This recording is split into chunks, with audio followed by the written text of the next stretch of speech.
And you're welcome back. And if you are just joining us, this is Sport Hour Show. We'll be expecting your contributions via calls through the number showing your screen or via comments through our various social media platforms. So we'll begin with the very first story today, which has to do on CAF dismissing AFCON postponement. The rumors that AFCON be postponed due to the OMICRON variant of the COVID-19 virus. But then CAF, that is the CAF, the organizing body of football in the whole of Africa, they've said no, this competition will still hold as scheduled next year, January, in Cameroon. You know, there'll be fears, of course, there'll be rumors and there'll be calls that this AFCON that's going to take place in Cameroon should be postponed. But then, no, we will hold our own Euros, which is AFCON, and it's good to stay. That's what CAF have said, and I don't think anybody will be able to move the mind of CAF right now because they are so determined to ensure that this competition holds as scheduled. And I think in my own opinion, I think it's the right move by CAF to ensure that we hold of course, the competition where we see the likes of Mendy, Mo Salah, Sadio Mane, and of course our Dali Super Eagles when they line up against their various opponents at the Nations Cup. So the CAF right now says AFCON will not be postponed for any reason.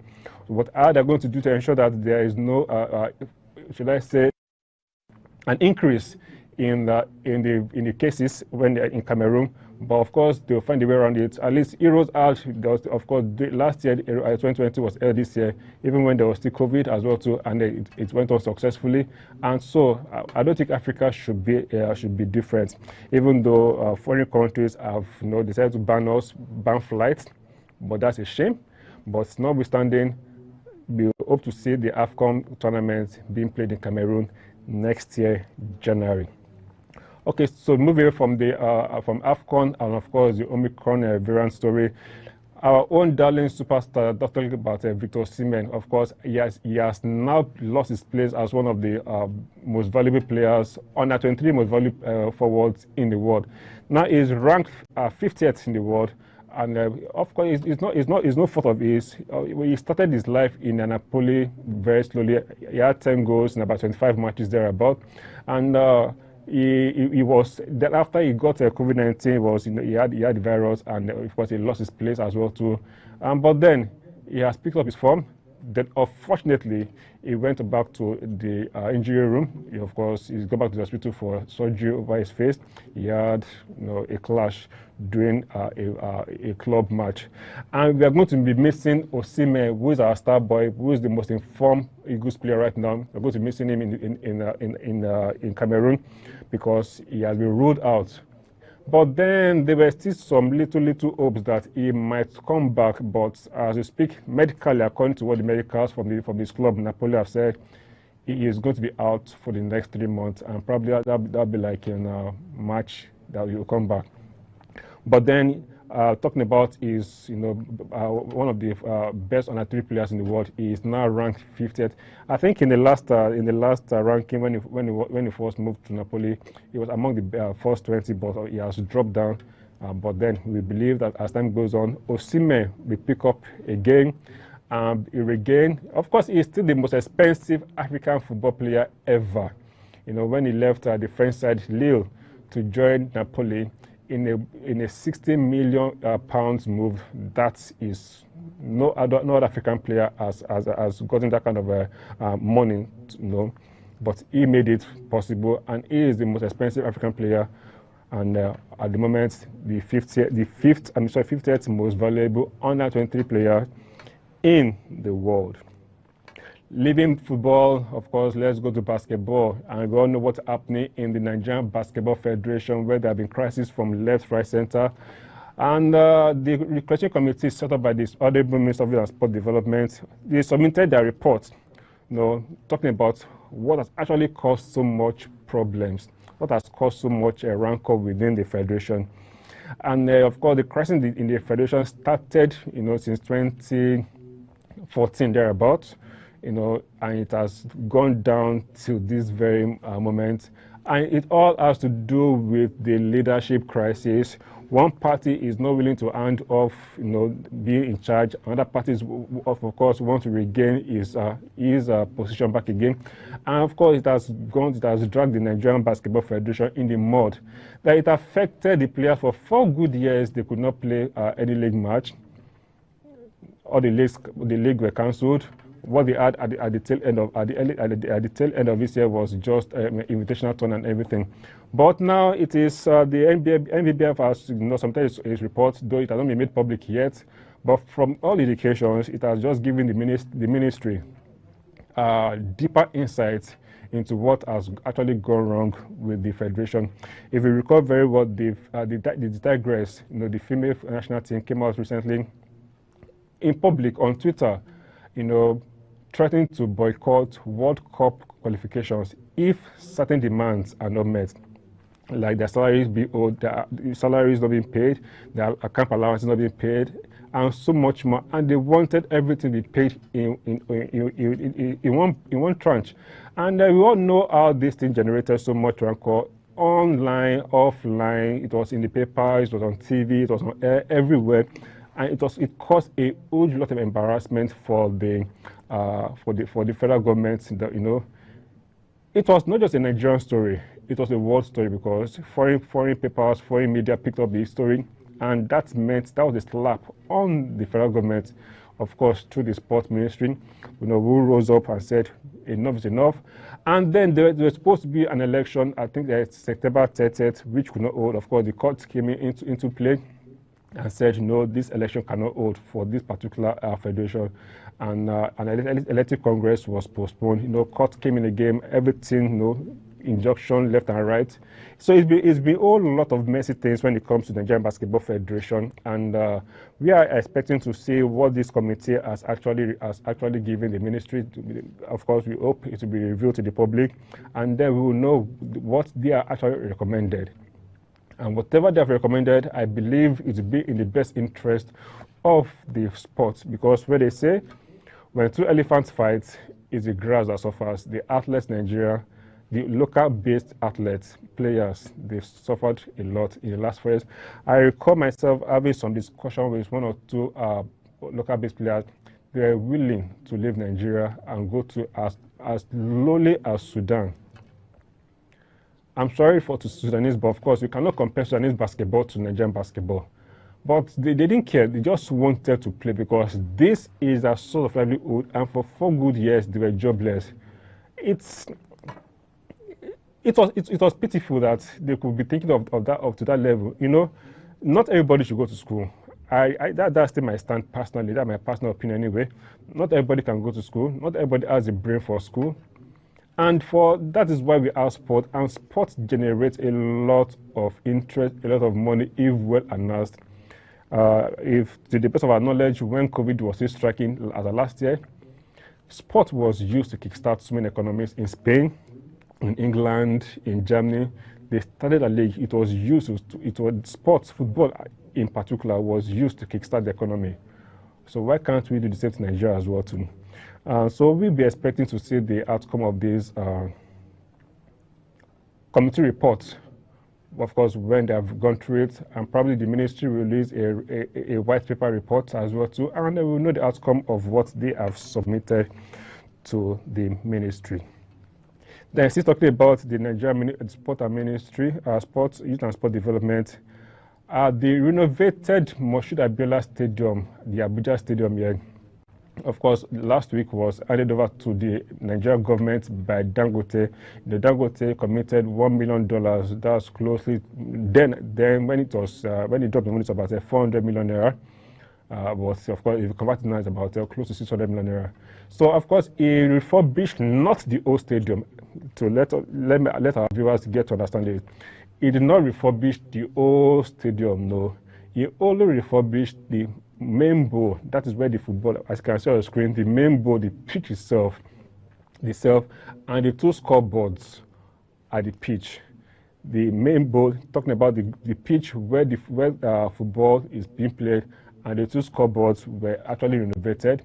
The stadium is a very, very massive stadium, extremely massive. We have package A, we have package B, all forms of sport, basketball, lawn tennis, squash, all forms golf, cricket, all forms of sport can be played. This is just, as you can see on your screen, this is just package B, only for football alone. There are still other, that's package A. There's package B where you have all the other sports together in one place, but this is just only the package B, package A, which is of course the main bowl stadium of the national, of the MK Abiola Stadium. So Dangote came in last year, of course, through the public-private agreement between the sports ministry and his group, and he committed to $1 million, and of course the pitch has been delivered. It is pure green, sweet grass, and now the grass is going to host, starting, in fact, we are going to have some MPFL clubs coming to play at the pitch today, and from tomorrow actually, but they're coming into town today, and the competition is going to last till, I think, Saturday, yes, till Saturday. And the clubs, of course, we host clubs like Aqua United, Kano Pillars, Lobby, and Sunshine Stars. The players will arrive at Abuja today, and the competition will start tomorrow to end on Saturday. It's just like, just to, relaunch the stadium, which has been neglected for several years. So we give kudos to the sports ministry, led by Solidary, and of course for initiating the idea with Aliko Dangote, Africa's richest man. Our hope and desire now is that this stadium is maintained, this main bowl is maintained adequately, and of course we do not go back to those dark ages where we see cows coming in to eat the grass at the pitch. Still talking about football, and of course we go to the African scene where ENYIMBA have decided to protest against CAF for its decision on for the rematch against the ITTIHAD. The first leg of the game was cancelled because they were refused entry, and the country Libya, placed some hanky-panky on Nigeria and said, no, they cannot come to the country because we need to do COVID tests. Different, just, all those African dark arts, African football dark arts. And Nigeria, they played the second leg anyway, and ENYIMBA won 2-0, but that first leg was yet to be played. And CAF said the game should be played December 17th. And ENYIMBA is saying, no, we cannot play this game December 17th because it was not going to be convenient for them. It is not their fault that the game was, it's not their fault that their opponent's club played, tried to employ some dark arts into football. But then they're still on it, and we hope to see how the CAF are able to resolve this issue and see that the first leg is played. I think enough is enough of clubs trying to play some dark arts, employing underhand tactics to weaken the morals of their opponents. We see foreign clubs. I think we talked about this thing last week. We don't see foreign clubs. We don't see Manchester United going to say Barcelona and Spain will deny them entry into the country. No, all this happen alone in Africa, and this is high time for CAF, to rise up to the occasion and ensure that all this kind of dirty tactics is not being used by clubs, to kill the morale of their opponents. Let the game be played fair and square. So let's leave African football and the ugliness and the crisis that surround African football. Let's now go to the English Premiership, where a certain Dennis, one of the Nigerian-born Dennis, there's interest for him from Arsenal and of course from Manchester United to bring him, they're interested in him. We've seen how he is able to perform in recent games, scoring some beautiful goals and all that. So it's an interesting move that we are seeing some giants, some European giants, trying to chase our own Nigerian-born player. And he has had some time with the Super Eagles, but he has not been called back to Super Eagles for some time now. I think the Super Eagles coach, talking about General, knows best why he has not brought him on board again. But I think now he should be invited for the AFCON, since right now we do not have Victor OSIMHEN, who is our top striker, and how the interest, how far it goes, we don't know yet until probably January when the transfer season will be opened. We will see whether he will move, whether he will leave Watford to go to Arsenal or he will go to Manchester United, bigger clubs where he can of course play European football and of course showcase himself to the general world. So let's now go to the Olympics, where the UK has joined US, Australia in diplomatic boycott of the Beijing Olympics. The Summer Olympics is generating, the Winter Olympics is generating so much interest. There have been accusations that China and co, they've so much bringing in Muslims and then tie them up or something, just on human treatment to certain class of human beings, and these countries are not happy with the way things are being done. So there have been calls for boycott for this Beijing Olympics, and that is a very, very sad one. That if countries like US, Australia, UK, and co decide to boycott, it's going to take off the shine of the Olympics. And I think that's 2020 Olympics, and I think the international bodies should come around and ensure that all these alleged human treatments, no value of life and everything is addressed, to ensure that we have a well-respected and an happy Beijing Olympics in 2022. Football legend PELE has again gone back to the hospital for the second treatment on his tumor. The 81-year-old football legend, who scored over several goals for several career goals, he was hospitalized again about 2 days ago, 2 days or yesterday, thereabout. He has returned back to hospital for treatment in Brazil, and is getting closer to where the elderly ones go. That's what I feel anyway. But then we wish him a quick recovery. That was how Maradona also was going in and out of the hospital till he gave up his ghost. But I'm not wishing, of course, Pele dead. We still want him, but he is 71 now, and with the frequent going to the hospital, he's almost trained that. But then he's lucky that he is having the very best of medical cares in the world. All hands are on deck to give him the best, to ensure that he is alive, he is well treated, he does not suffer for the rest, any kind of discomfort for the many years he has to spend on earth. So that give him every maximum comfort. That's when we talk about where systems are actually working. The systems are working there. The healthcare is superb, even in Brazil and around other senior climes. But I know we've had our own legends here, who fall sick and they come on stage or air and everywhere and be seeking for funds. But everything has been ensured that these people who brought so much glory and honor to their countries are well taken care of. Should I even tell you? Let me tell our fans that our viewers that even England to a point pay pensions to ex-players.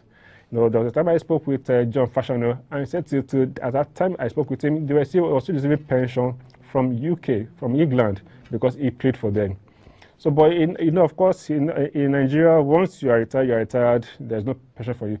No matter how little it is, you still get paid for representing Nigeria, for representing the country. So you can imagine the kind of treatment Pele, the great Pele, is receiving. Of course, we all know about the case of Michael Schumacher, who about 10 to 12 years ago, right there about now, when he got involved in a skiing accident. And on a normal day, it was in the Nigerian system. Apologies to the Nigerian government as well, but it's the truth. I'm sure Michael Schumacher will have died ever since.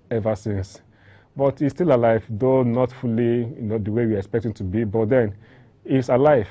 And he's doing quite well, though there have been no much news about him in recent years. But from the little we still get about it, he is alive and he's doing very well. Of course, if he's dead, we don't want to know. But then, It's because the system works. It's because there's proper medical care, and it's because there's insurance, and there's dedication by the staff, by the medical staff.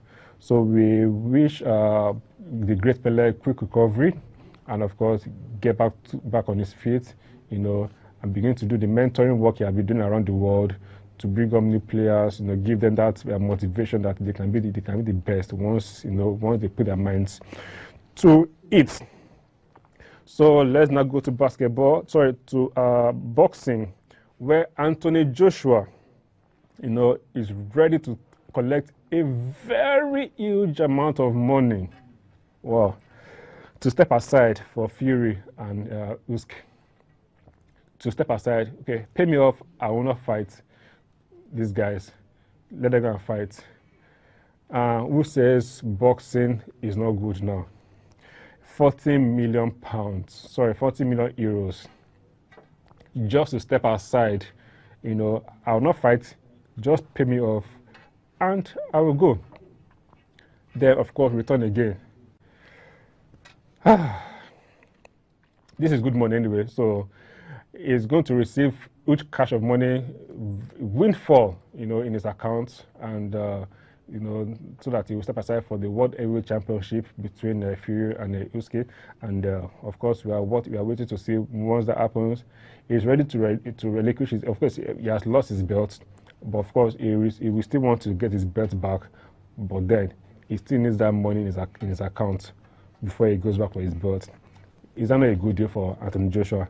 I think he has that he's a Nigerian, but anyway, so he has some Nigerian sense in him. You know, get the cash first, they cannot go for the belt later.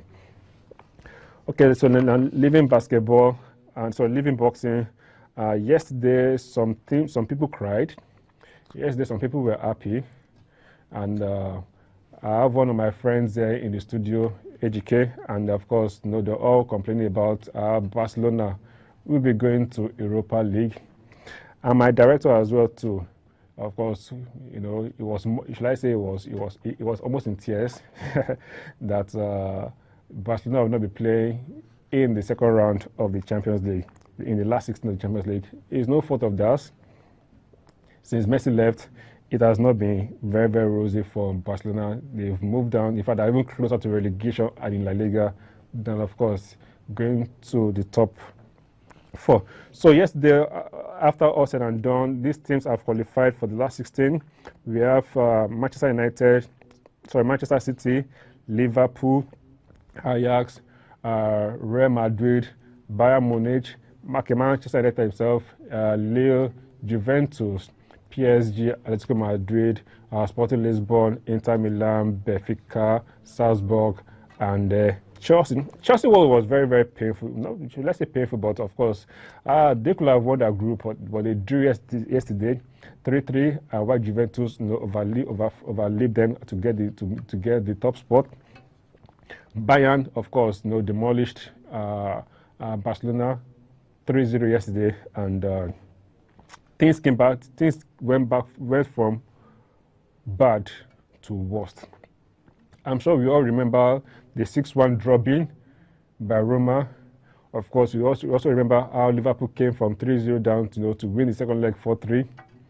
And now Bayern again has come, you know, to destroy them and, you know, to extinguish any hope of them going into the next round.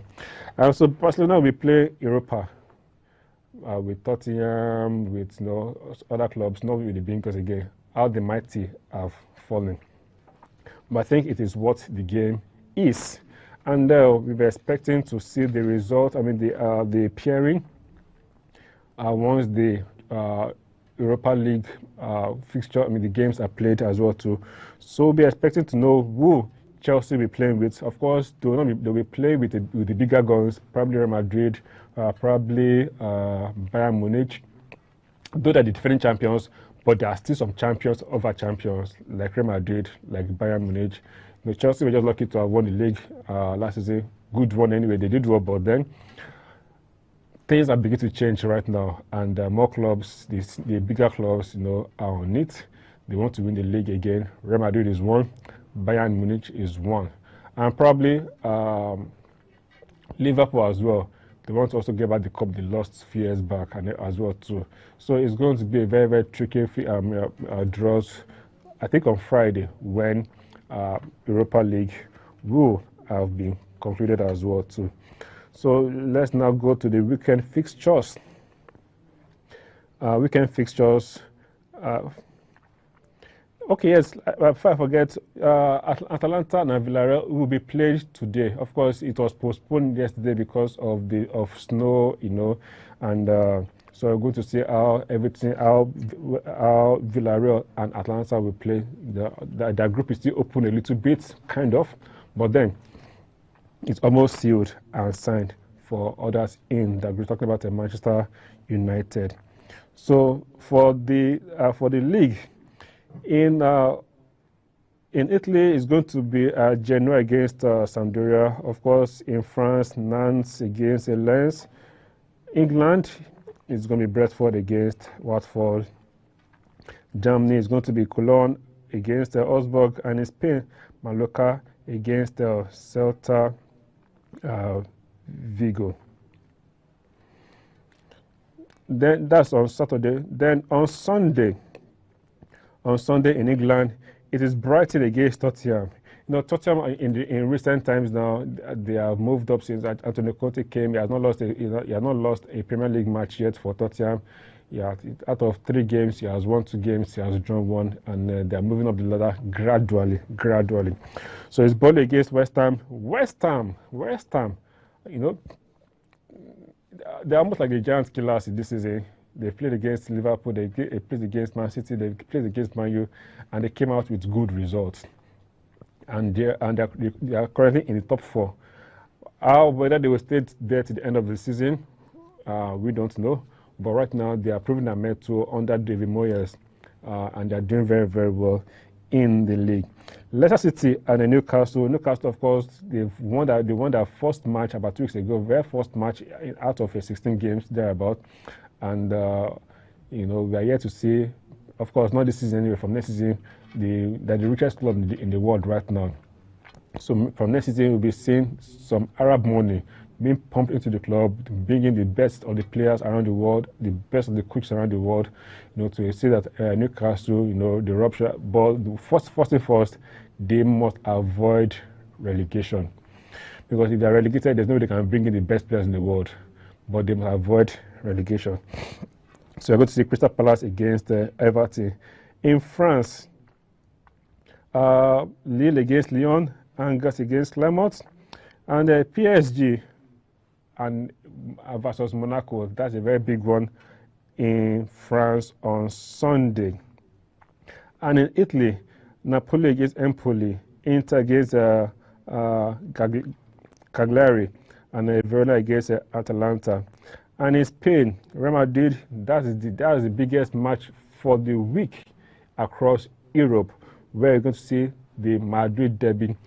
Atletico Madrid versus Real Madrid, of course, at the Santiago Bernabeu. Barcelona, the beating Barcelona, you know, every club now has the opportunity of getting some point out of Barcelona because they are in a very, very bad shape at the moment. So it is just good for all clubs right now who are playing against Barcelona to see that they get all the maximum points from Barcelona. So Villarreal against Rayo Vallecano, while in Germany is going to be Frankfurt against Bayern Leverkusen. So these are some of the fixtures, you know, for this weekend. And so this is where we draw the curtains for today's program. And we hope you have enjoyed every bit of today's show. Till we come again, same time, same station next week, we say enjoy the rest of your day and have a splendid weekend at end. I remain Jide Olushola. Bye for now.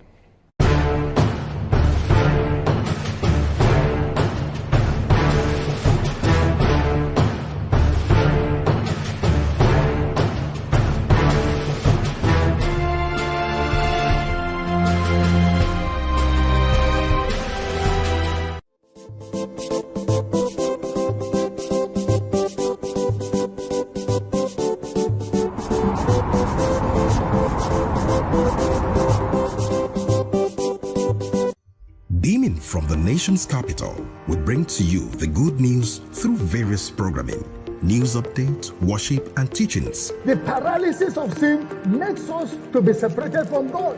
Contact us for your live streaming solutions and event coverage, such as synods, conferences, seminars, revivals, and lots more.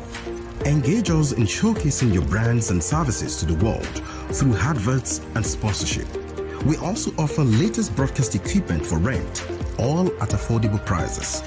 Tune in to ACNN TV via any free-to-air decoder with the following installation parameters: Intelsat 20 satellite with tuning frequency 12562 MHz, symbol rate 30 Mbps, orbital position 68.5 degree east, and horizontal polarization